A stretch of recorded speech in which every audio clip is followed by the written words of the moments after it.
The Centre presents a new podcast, CBME and You, a podcast devoted to promoting awareness and debate around controversial ethical issues in biomedicine.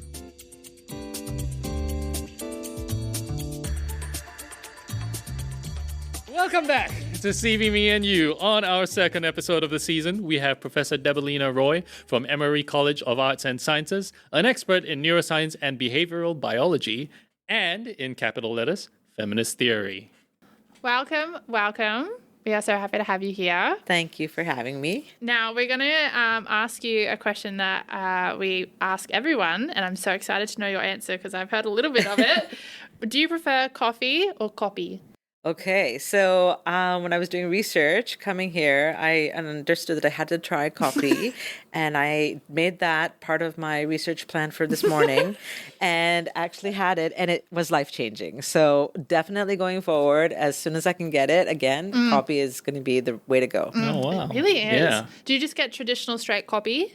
Yes, if traditional straight means with some milk. Okay. Yeah, that's the one. That's sweet. Yes. So good. It was so good. Yes. Very chocolatey. Yes. Love the undertones.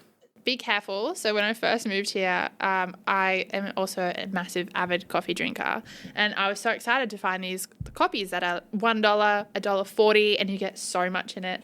And so for about 3 months, I was having these. And then Josh and I finally Googled how much caffeine is in them, and it's like 3 times the normal amount in a flat white. No wonder I didn't sleep for like 3 months. I felt this feels like 3 times the level, and I was offered more coffee. I thought, not before the talk. Not no, today. it's not good today. Yeah. Something's got to get you through the Singaporean workday. Did anybody try to teach you about the different ways of ordering kopi? Kopi O, kopi sutai, and all that? Oh, no. There's about 50 different permutations you can... Okay, so I hope I didn't do it wrong. But whatever I asked for, they gave me something very delicious. So it must have been okay. Yeah. All right. Yeah. I think the default way of making it is just put all of this stuff. Okay. And all the permutations involve saying a bit less of this, I want less sugar, less milk, and all Okay. that. Yeah. Okay. More research for tonight. So much more research. indeed. Maybe tomorrow. Tomorrow morning. Yes, exactly. 6 a.m. so the caffeine burns off. Yes. Yeah. Our next question is, where do you want to travel to next? Where do I want to travel? Well, actually, I'm headed there in a few days. So Australia, I've never been. I'm headed Really, you're to, Australian? I haven't. I'm headed to Sydney. So I'm looking forward to connecting with some colleagues and friends there.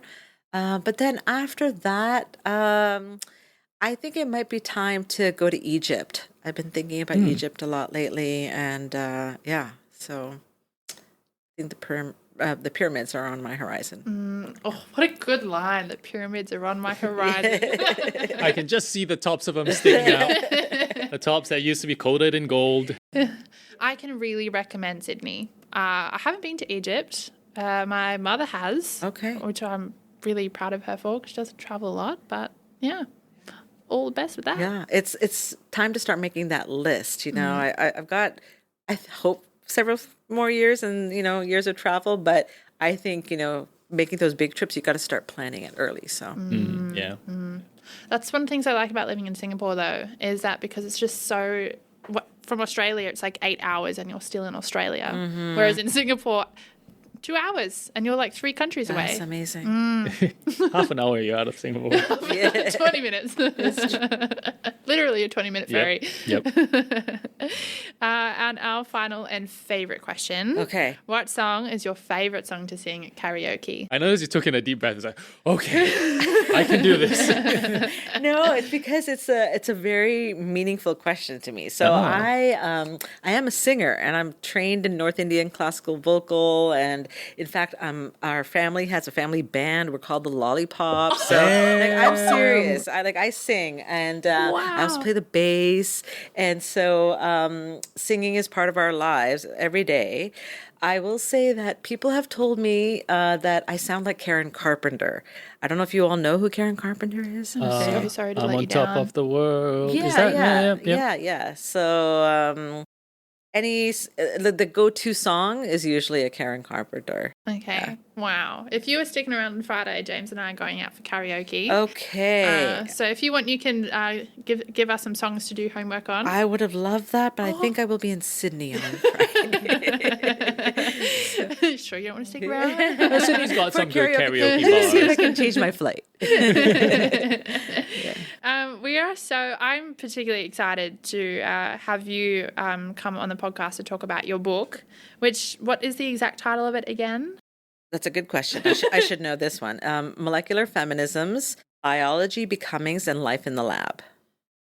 An incredible and extraordinary amount of work and theory going into that book. So as someone who has struggled a bit to reconcile my feminist approaches to ethics and then my also background in biomedical science, I am so excited for you to teach me so much work. I read one of your chapters, but it just opened up so many more questions, and I'm so glad that we have you. So my very first question for me and also all of our listeners is, what is feminist theory when it comes to science? Can we even categorize it that broadly for this context? Yeah, let's start there. How about? And I think your point about when you go into something, more questions arrive. That's been one of the best parts of this intellectual journey for me as an interdisciplinary scholar, as a feminist, as a scientist, and someone try to actually bring those two words together as a feminist scientist. It's all about questions and new questions every encounter.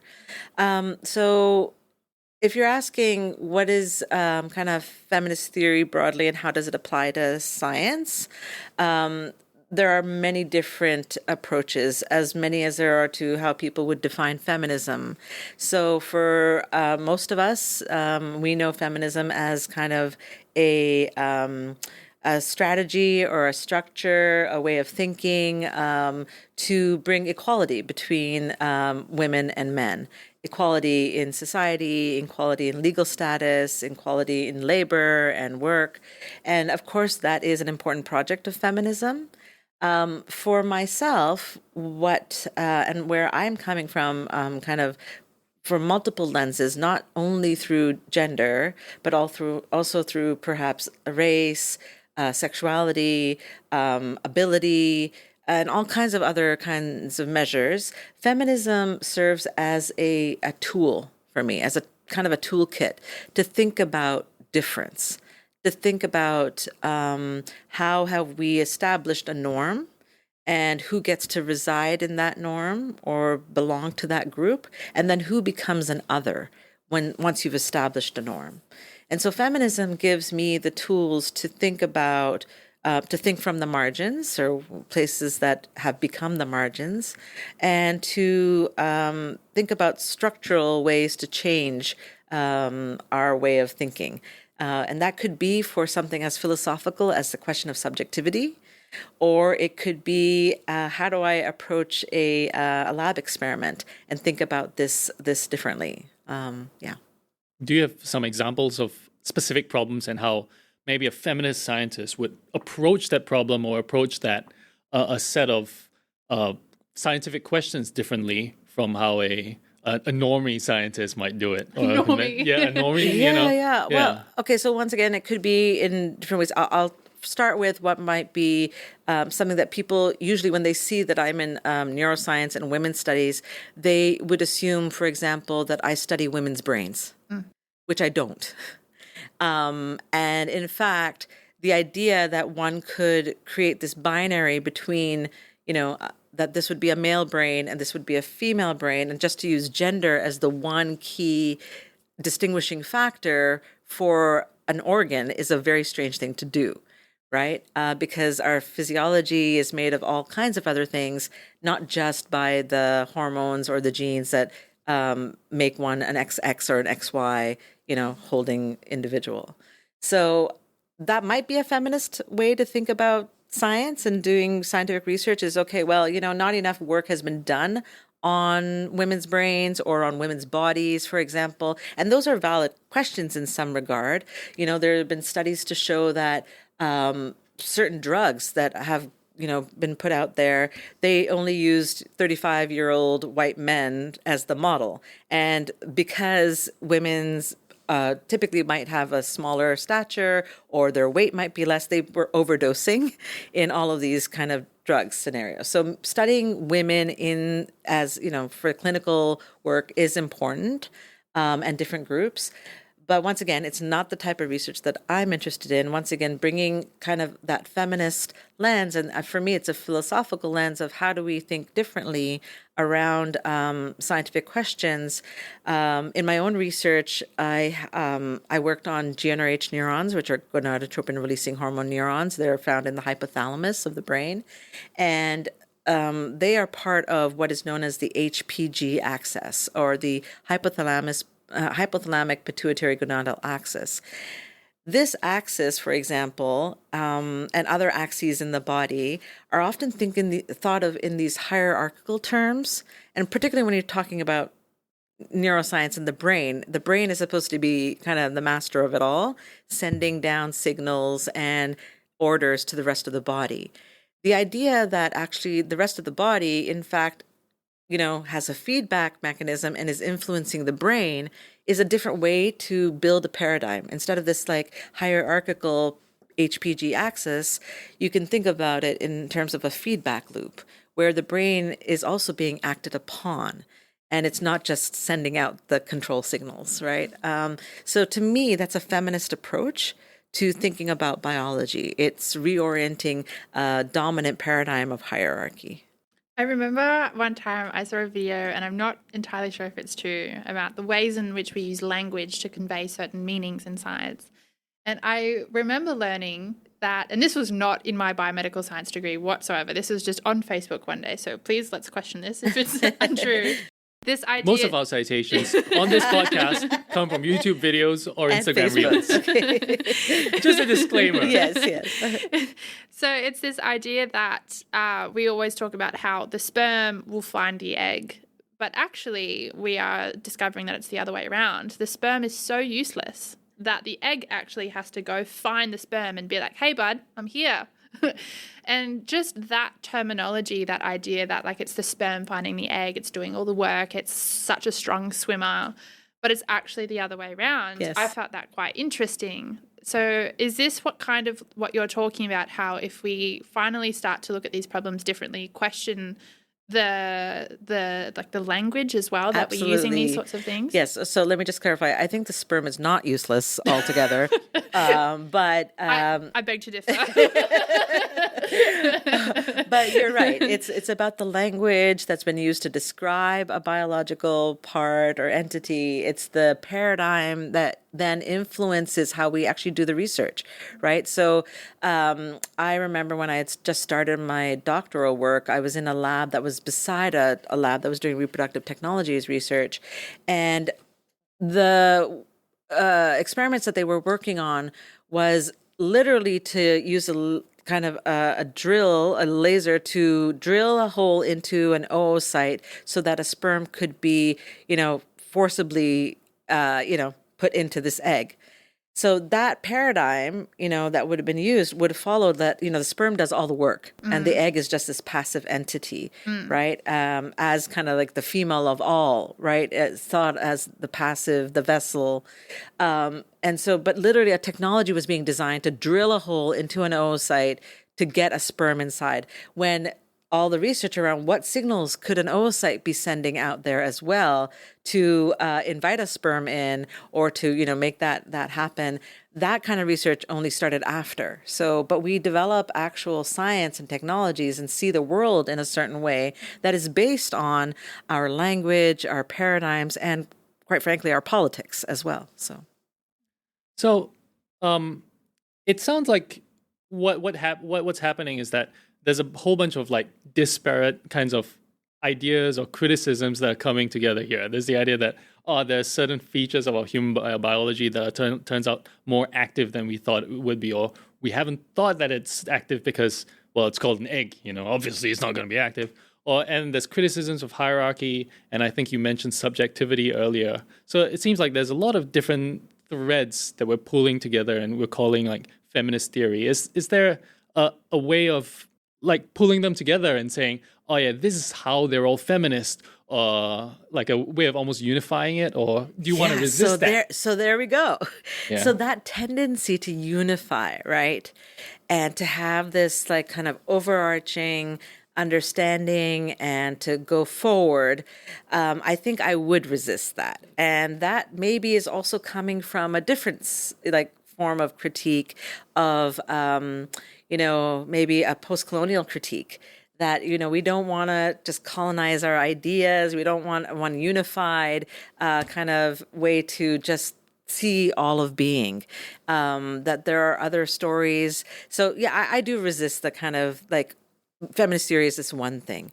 Like I say, if I am to say it's one thing, it's a toolkit. And whether you want to use that to think about equality in pay, that's a way to go about making that happen. It's a exercise, it's a type of politics to organize, to advocate, to do research, to do change and make that kind of happen. But if it's also a way to question the identity of like what counts as a woman, or are there only two genders? We could use a feminist toolkit to kind of queer those ideas as well. So one of the things that I picked up, and let me know if this is a wrong interpretation, is that you're quite careful to delineate feminism from merely being like the addition of women in science, in the inclusive term of what that means. And so what I interpret that to mean is that we're not necessarily going to address the inequities and inequalities that we find in health and all research, essentially, by simply having more women. So like this idea of, women being in male-dominated or men-dominated fields. Have you seen the jokes about Kim Jong-un's daughter becoming the first woman dictator and how excited we are to see women arriving in these traditionally male-dominated industries? Yes. I mean, dictatorial tyrants. I feel like women can do that too. Women can be dictators too. Yes. Yeah, it is kind of like that. If we are to have more women enter into the sciences, but nothing about the sciences change, I don't think that that's necessarily the project. In the U.S. and the National Science Foundation, for decades has used this metaphor called the pipeline. The pipeline theory, and that there's all these leaks in the pipeline. Where is it that there are the leaks that women are not staying in the sciences? So, for example, you might have a certain number of, in biology, the field of biology, more than 50% of undergrads are women in biology. And then when you get to postdocs, it's still over 50%. But then it drops off. And all of a sudden, if you're looking at, researchers in labs or in universities, in tenure track jobs, that number goes down to like 30%. And then you look at full professors, it's something like 12, right? So where are the leaks in that pipeline? And the idea would be you somehow clog up those leaks so it's not happening anymore. But with what? If the idea of that pipeline is just and duct tape, as we know. What a man. Yeah. Thank you for that contribution, James. That was really helpful. WD-40. But after these are a all while, the things Professor Deboleena was never going to figure that out on her own. Thank you. But we found that, duct tape isn't always the best thing. But James, have you considered no? I mean, it's useful, but the pipe itself is the problem. And the idea that you're going to put everybody in and fit them in one place and they're all going to come out in the same way, that is the issue. So then if you could reformulate, that's not a pipeline that we need. And what we need is like a expansive kind of, stellar, cosmos of different ideas that people can contribute within that, then you don't need duct tape. And knowledge can grow in different ways. So my whole thing about having more women enter into science, it doesn't necessarily solve the problem or get us to ask the type of scientific questions that I think we need to. And at the same time, if there are men who are thinking differently, who they don't have to call themselves feminist, but are coming with the kind of different orientation and approach to knowing the world, then that's great. That's what we also need. And in fact, in my experiences of, training and becoming a scientist, I have had many colleagues who are men who are pushing those questions. So I like that in your book, you call them the nitty-gritty practices in the lab. This idea that we can develop practice-oriented approaches that scientists, regardless of their gender or their identification with feminist politics, can make these very specific changes to do the kind of science that it is that you're talking about. Could you give like a couple of examples or one example of like the nitty-gritty as well? Yes. Okay. What would you recommend? So what I mean by the nitty-gritty is the like kind of the everyday things that you don't really aren't glamorous and you don't really give an accounting of it. Maybe in a methods section you might talk about it, but I'm talking about, for example, pipetting and the hours that one spends pipetting. I'm talking about the hours in a dark room trying to look at, images. I'm talking about that scientist who, I remember this was at a Keck Foundation conference that I had gone to, where there was a man, he must have been in his 70s, maybe even early 80s, who was standing beside his poster, and his entire career he had studied one protein, right? And he was there to talk about that one protein and its relationships to other molecules, but he was all about that one protein. For 50 years, he'd been thinking about this. Right? And I can't even think about the same thing for 15 minutes. Yeah. And to me, that is, an example of like getting absorbed into the daily, into those kind of very small practices that actually bring movement and have movement. And I think maybe I'm talking as a molecular biologist too, that the nitty gritty is that which often we don't see. And it's obscure, but once you start seeing it, it brings a lot of meaning. So in case it wasn't clear, I'm the asshole in this duo. So For this podcast. For this podcast. So I guess I've got a slightly like pushy back question. Okay. And it does sound like we've cast a really, really expansive net here. Like as long as it almost sounds to me like as long as you're coming in with a different kind of perspective, you're a feminist in science. And to quote one of my favorite movies, if everybody is super, nobody is super. No one will be. Is that Mr. Incredible? Yeah, it's from The Incredibles.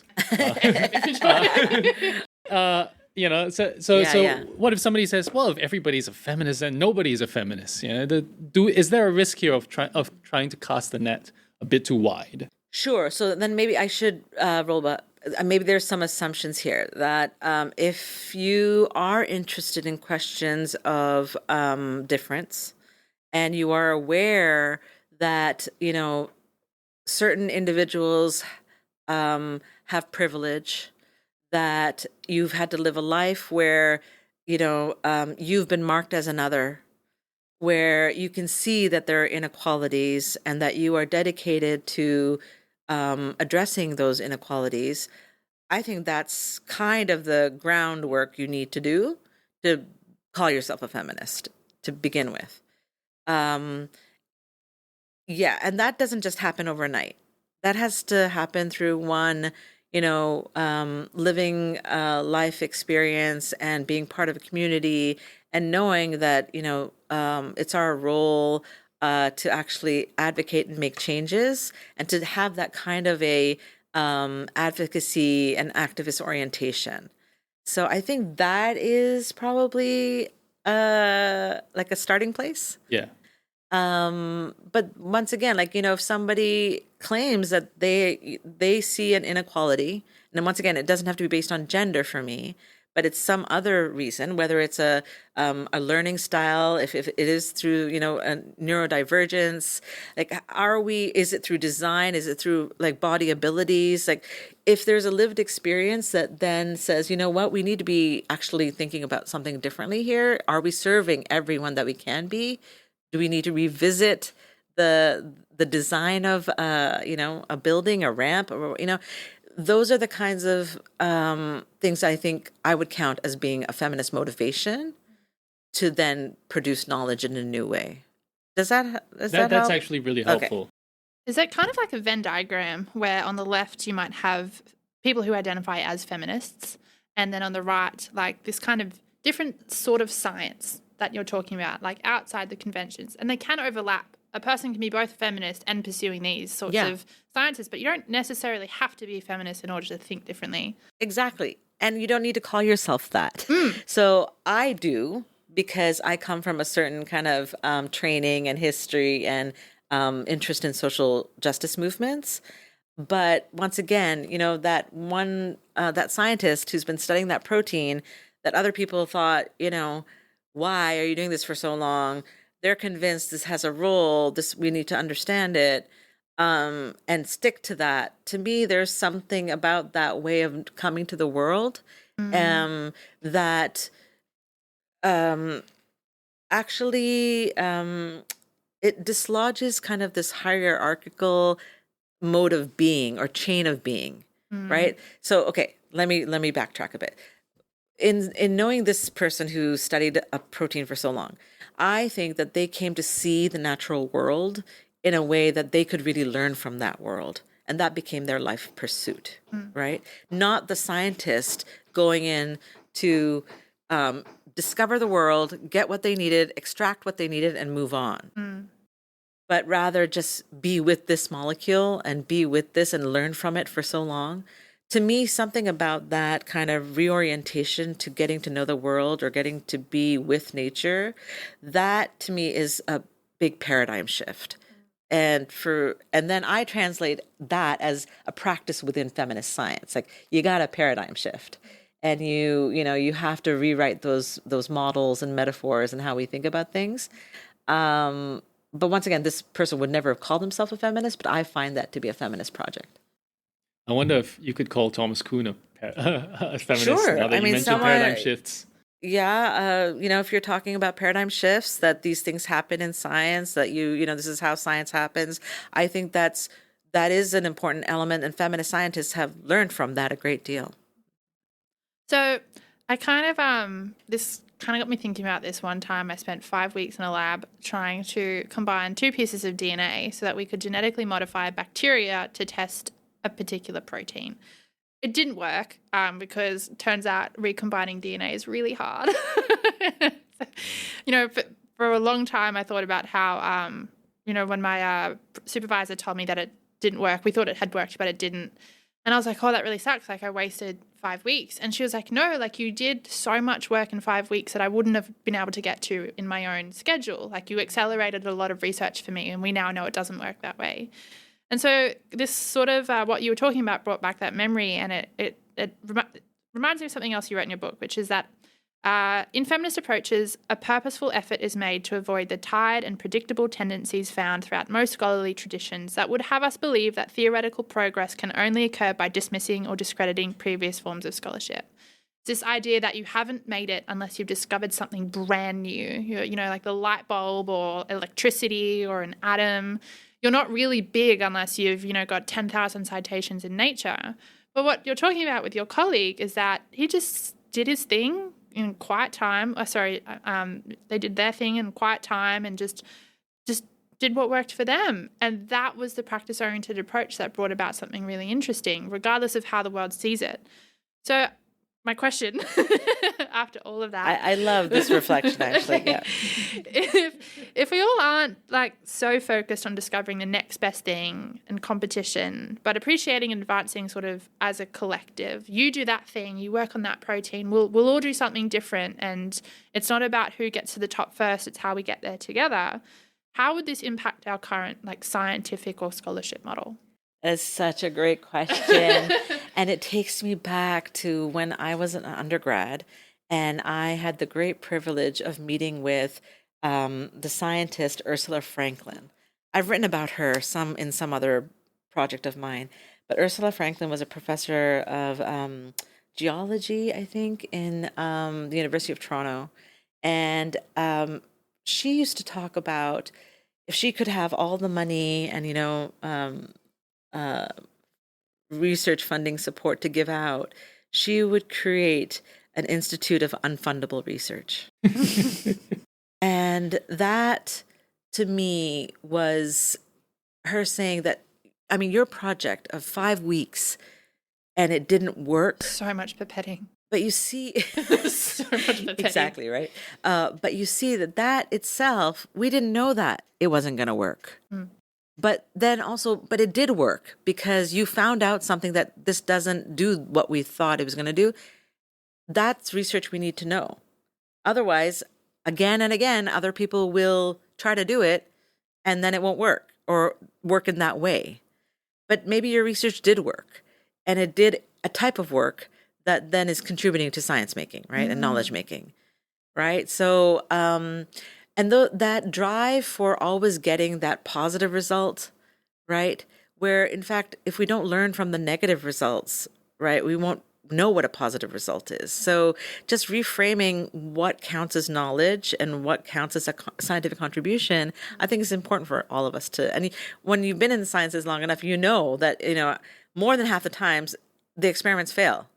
But if we didn't do that work, how would we? Yeah, it didn't work for a reason. Yes. And then now then you get to explore, well, why didn't it work, right? So anyway, that idea, now that's not how, big federal funding agencies are usually structured, that, go ahead and keep failing at something. And then, but in a way, this is why science as a kind of a whole community of knowers, we're all relying on each other because we will find out from someone else, hey, this did not make it happen. Where we're trying to head, we need to try something different, right? And so you get to join a community of knowers and share that experience. I really like that. I can't wait for somebody to pick up my grants about dinosaurs and trolley problems. Oh, what? I'm sorry, I haven't heard about this one. The one that I haven't written. Oh, okay. But if somebody would pick it up, I think I'd write pay it. for that, right? Yeah. Yes, okay. Yeah. Yes. Somebody fund my unfundable. Yes. So there's one of the threads that I picked up on in some of your work, and then I think in a lot of other things, feminist research literature as well, is the idea of the subjective. So it's a criticism of the standard scientific model that there's some certain objective facts out there that we need to go out there and we're just going to find using certain methods, and we're going to figure it out. And I think one criticism that I've seen is the introduction of the subjective or the point of view or the intersubjective or something like that. Could you say a little bit more about that? Because I think that's quite interesting.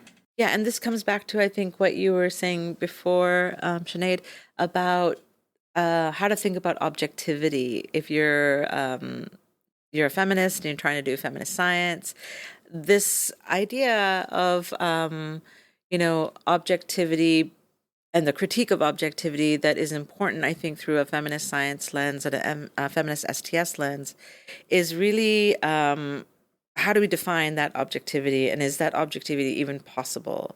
So it's been important for me as a scientist and also training other scientists to not start off the conversation and say, no such thing as objectivity. And because that's such a grounded idea of how it is that we do science, at least Western modern science. And what was helpful to me and what I try to share with others is actually turning to the work of a lot of historians of science. In fact, work by Lorraine Daston and Peter Gallison. They wrote this, I think it's 700 pages, this book called Objectivity. And it's a history of the concept of objectivity. And apparently there's been something like, 18 different understandings of what objectivity is over the last few hundred years. 18 is low. Yeah. But the one that's really stuck is the version, it's called aperspectival objectivity. So it's the idea that you can actually try to know something from a position of nowhere, of having no perspective. The view from nowhere. The view from nowhere, right? Or what Donna Haraway would talk about as the God trick, kind of, right? That you somehow, as a scientist, are in this kind of very neutral space. You're not coming with your own ideas or histories or language or perspectives, and you're able to know an object of inquiry, right? And so, going back to this example around the sperm and the egg, right? So if the stories have been that the egg or the oocyte is inactive, it's passive, it's aligned with the female, it's the vessel, it's the receptor, it's not supposed to be active. And you're a scientist now, and you're studying reproduction, and you're studying how eggs and sperm interact. The idea that you could be aperspectival, like we're not aperspectival beings. We all come from cultures. We have our certain traditions, rituals, language. So you don't get, like, just putting on a white lab coat doesn't erase all that. You actually bring that with you into the science that you do. So the idea that one can still have or does build up an experiment, I'm not disputing that. But I don't think objectivity in this aperspectival sense actually can exist. And so there have been other philosophers and, philosophers of science and feminist science studies scholars who have tried to develop, well, how do we still do experiments? How do we still believe in science, but not cling to this idea of this view from nowhere? And actually admit that, well, we come with certain biases, but let's put those biases on the table. And then, in fact, we do that, we might actually get a more objective science once we know what our biases are. So all of these have been framed in different ways. For example, Donna Haraway's idea of situated knowledge is that we can produce knowledge, it's just going to come from somewhere, right? And in fact, there might be, for feminist scholars who talk about standpoint theory, they might argue, for example, that in fact, if you're doing, for example, research on a group of people, and you don't speak their language, or you don't know where they're coming from, it's hard for you to actually produce knowledge that's going to be of use to them. And in fact, that person belongs to a group who knows the most about themselves, right? And they have some kind of epistemic privilege in what they're going to be able to tell you is important for the research you're going to do. So that distance, and I call that a distance between the knower and the known, in my work and in feminist work, I think we try to break that distance down in order to do the research and not try to keep that distance between that relationship. When I was in undergrad, and I first came across some of this literature, I had a worry, and it's that there's the kind of a trope that we have in pop culture, that the masculine or men is supposed to be objective, and the feminine is associated with the subjective. And I had this worry when I first encountered this literature. Can you tell me now if I should continue to be worried about this? Sorry, your worry was about... That this plays into the trope a bit too much. Yes. So, I mean, relying on those kinds of dualisms is that Cartesian kind of split between mind and body, right? They have been aligned with the masculine and then the feminine. So the feminine gets tied, or the female gets tied to the body and to a certain type of materiality, whereas the male gets identified with the mind or intellectual or something else. Or if you want to talk about the body and soul split as well. Like, and then these binaries get attached to ways of framing the world. And so I think, one should continue to question and probe that. And I would argue that reliance on that kind of distinction is what what I call a molecular feminism is trying to break apart those kinds of dualisms and break apart that kind of idea that you have a unified entity that is only a mind or that is only a body, right? That they can be such divided. I completely understand what you were saying about how if you're trying to understand a group of people and what is most important to them, they're going to have the best knowledge and the best understanding of what that is. And I see how feminism so beautifully sits within things like sociology or the social sciences, where you're studying people's behaviors. And forgive me if I haven't been able to quickly enough adapt this onto molecular biology, but how does that apply when what you're studying is things like DNA or molecules, or you're trying to see how a certain chemical interacts with another chemical? How might this apply in those contexts? Your understandings of objectivity? Yes, that's a great question, because it doesn't translate so quickly. Because, it takes a while to kind of and a kind of a lifetime of work to appreciate a type of togetherness that you might have with a non-human entity, right? And so part of this project of molecular feminisms is to really think about the non-human and how do you develop a relationality, or how does that relation already exist, but we've been taught not to know it. And so here I would turn to the work of, for example, Barbara McClintock, who I also talk about a great deal in my work. Have you ever heard of Barbara McClintock? Okay. Barbara McClintock, she won a Nobel Prize in biology for her work on transposons. And so she was a professor at Cornell University, and probably for 40 years of her adult life studied maize, corn, and looking at the chromosomes of maize. And she describes, or it is described in a book that's written about her. The book is called A Feeling for the Organism. It's written by Evelyn Fox Keller. Evelyn Fox Keller describes Barbara McClintock's work for decades, basically, that Barbara McClintock used to look through a microscope at the DNA, at the chromosomes of corn. And it was from that careful work, that nitty gritty, that she literally saw jumping genes moving from a piece of it, like from one chromosome to another.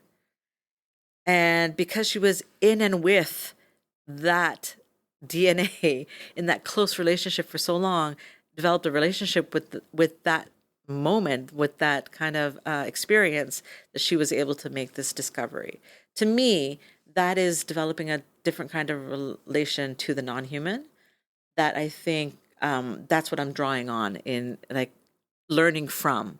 So it's not a community of knowers that speak a language that you can understand, but it's a different type of community of knowers that you form when you're working with these non-human actants.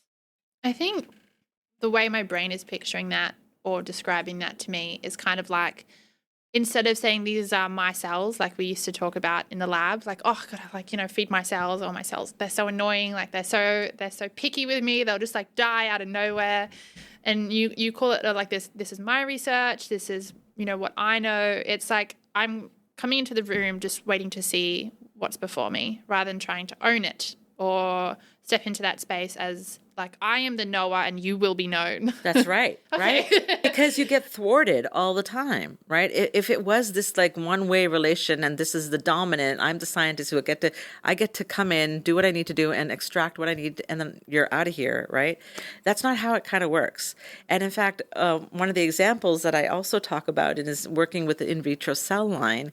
I was studying estrogen receptors expression in these cell lines in this GnRH model of neurons, and then I went on to study circadian rhythmicity in these neurons and looking at the impact of melatonin on GnRH and on reproduction.